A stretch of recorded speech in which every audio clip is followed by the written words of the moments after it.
Quando pensamos em nobres portugueses, muito provavelmente imaginamos homens ricos, brancos e tipicamente europeus.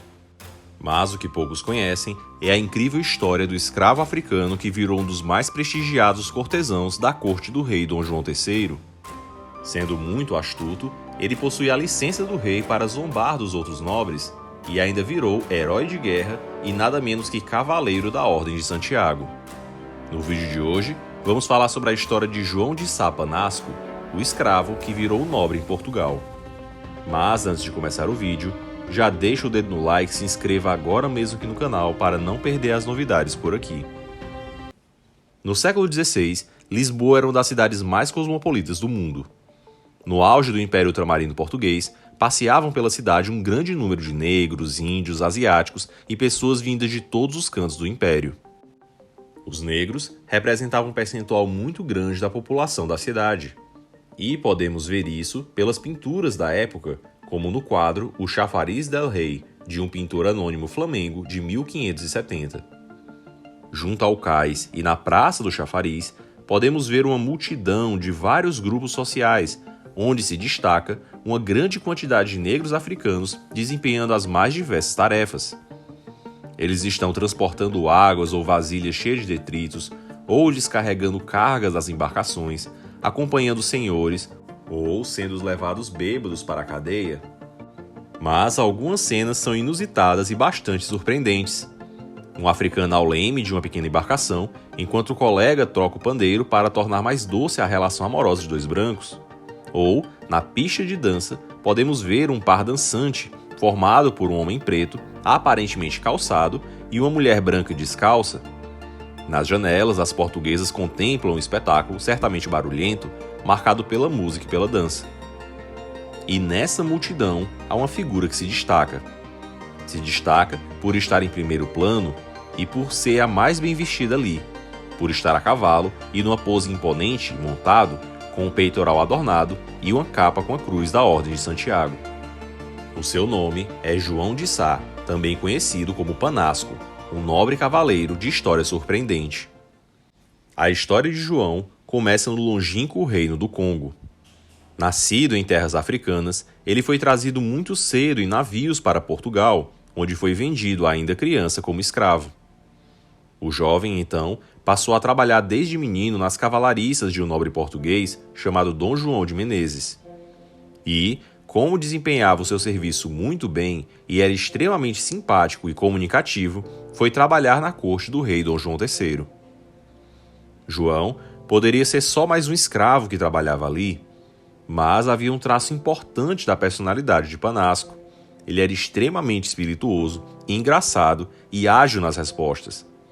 Não tinha uma situação na qual ele não soubesse fazer uma boa piada ou inventar um apelido e até criar uma situação cômica pelo seu jeito. Ele fazia isso perfeitamente, tanto consigo quanto com os outros. Tanto que, sendo ele um jovem baixinho, adotou o apelido de Panasco, que é a vegetação que os cavalos comem. Isso porque João se dizia tão baixinho que tinha medo de ser confundido com um panasco e acabar sendo devorado sem querer. E assim, com a simpatia e muito humor, aos poucos ele cativava todos ao redor. E isso desde os nobres até o rei. Dom João III apreciava tanto a sua companhia que resolveu não só alforriá-lo, como também elevá-lo a moço fidalgo, o que o fez ter uma renda de 10.000 réis por mês, além de um status social mais alto.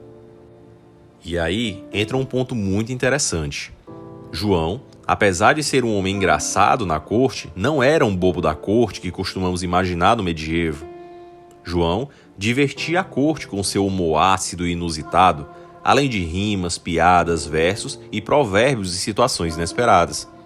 Era a sua companhia que era agradável, além de seus comentários, não precisando performar grandes apresentações como os bobos da corte europeus. Assim, João de Sá era referido como um convívio da corte, alguém cuja mera convivência era muito estimada.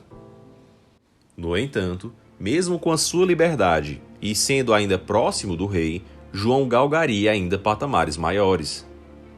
Em 1535, o Reino de Portugal foi convidado pelo imperador Carlos V a participar da invasão de Túnez, no norte da África.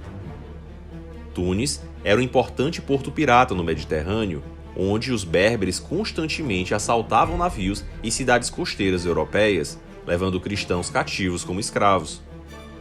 Assim, o imperador organiza essa expedição para conquistar de vez Túnez das mãos dos piratas e convida o rei de Portugal para participar da expedição.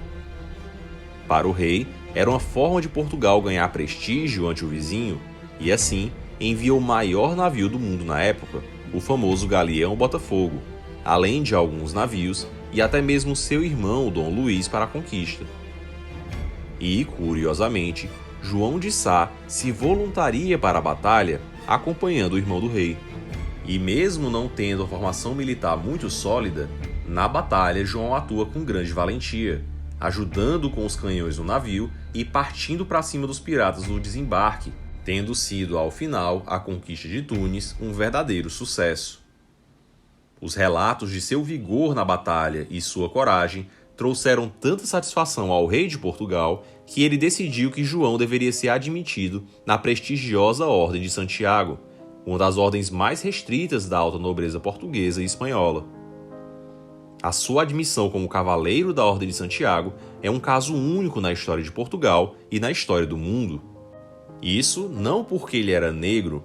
Na verdade, de acordo com as compilações do cônego Dom Lázaro Leitão Aranha, até 1723, 27 mestiços, negros ou descendentes de africanos foram agraciados com o título de cavaleiros de ordens militares portuguesas, seja elas da Ordem de Cristo, Avis ou Santiago. Isso inclui, por exemplo, o herói de guerra brasileiro Henrique Dias, que recebeu o título de Cavaleiro da Ordem de Cristo, e Manuel Gonçalves Doria, um baiano, também herói de guerra, que recebeu o título da Ordem de Santiago. No entanto, nenhum deles eram escravos propriamente ditos. Isso porque, pelos estatutos da ordem, era proibido o acesso a pessoas com o passado de trabalhos manuais, como artesãos, sapateiros, padeiros ou ourives, quem dirá a escravos. Eram concedidos esses títulos de cavalaria só a pessoas nascidas nobres, mas nem sempre essa regra é seguida. Não só houve 27 exceções, como também foi concedido até mesmo a um ex-escravo como João. E mais, tamanhas foram as concessões ao Reino do Congo que foi estabelecida até mesmo uma Ordem de Cristo própria para o Reino do Congo, autorizado pela Santa Sé. Assim, João ascendeu em Portugal de um ex-escravo a um nobre cavaleiro em poucos anos. E isso naturalmente despertou a ira de muitos. Apesar de ter muitos amigos e pessoas que o estimavam muito na corte, João de Sá também atraía a inveja de muitos fidalgos. Isso porque, nascido escravo, ele não apenas ficou próximo do rei, como também virou um cavaleiro, o que por si só já era um sonho de muitos. E isso levou a muitos episódios inusitados. Em um deles, um fidalgo que era porteiro do rei se recusava a abrir as portas para ele, resultando em uma briga que levou à troca de socos entre ambos. E quando o rei Dom João foi intervir, ele próprio foi repreendido por João de Sá Panasco, e o rei, vendo razão nele, não o puniu. Mas a maioria dos episódios eram contornados por João de Sá com a sua maior arma, o humor. Um dos exemplos foi quando um fidalgo, cumprimentando os nobres, se recusou a cumprimentar João de Sá, mesmo estando ele paramentado como cavaleiro. Ao ser advertido pelos outros nobres de que João também era nobre, o fidalgo, se fazendo de desentendido, franziu as sobrancelhas, fingindo estar consternado, e saiu. Todos achavam que João iria tomar satisfação, ou que ficaria zangado, ou que ficaria triste. Mas, rindo, João de Sá então disse: "Mas tu te achas mesmo muito inteligente, franzindo as sobrancelhas e fazendo essa cara de mal cagado?" Esse termo, mal cagado, era dado a pessoas que sofriam de constipação intestinal. E assim, com todo mundo caindo na risadaria com a situação inusitada, o fidalgo ficou para sempre conhecido na corte como o mal cagado. João viveu em relativo conforto durante toda a sua vida como cortesão. Casou-se com a morisca que conheceu em Tunis, mas não teve filhos, e sua participação na corte foi tão marcante, cativante e espirituosa que ele foi merecidamente imortalizado em uma das principais pinturas portuguesas. E você, conhecia a história de João de Sá Panasco? O que mais te surpreendeu? Então deixa aqui seu comentário e manda esse vídeo para os seus amigos que vão amar conhecer essa história. E aproveita e se inscreva agora mesmo aqui no canal para não perder as novidades por aqui.